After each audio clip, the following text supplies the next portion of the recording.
Hindi mo na kailangan pa pumunta pa ng Isabela para matikpan lamang ang kailang pambatong Pansit Kabagan. Dahil dito sa Valenzuela, sa likod mismo ng City Hall, matatagpuan mo na ang titinda ng isang authentic na Pansit Kabagan. Ito nga pala ang Ansel Pansit Kabagan na matatagpuan sa A. Pablo Street, Karawatan, Valenzuela City. Ito yung tipong pansit na hindi na pwede pang merienda, pwede rin siya pang ulam. Sa halagang 70 pesos nga, matatikpan mo na ang kanilang pansit. Ito ay hindi sinipid sa noodles at hindi tinipid sa sahog. At ito naman ang mga price list nila at mga kwento sa bawat pangalan nito.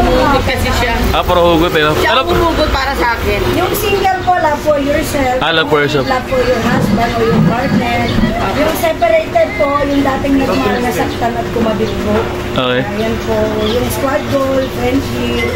Yung complicated po, marami po kasi minamahal. Opo. Boto po po lahat yan sa love. Kasi yung happy fiesta po, tungkol po sa pagmamahal sa ano po, mga kalugar po kasi sa barangay. So ayun na nga ang kwento sa mga bawat presyo ng mga pansit. So ikaw kapag kakain ka dito, alamin mo ang status ng pansit mo. So ano pang hinihintay? Kakain na!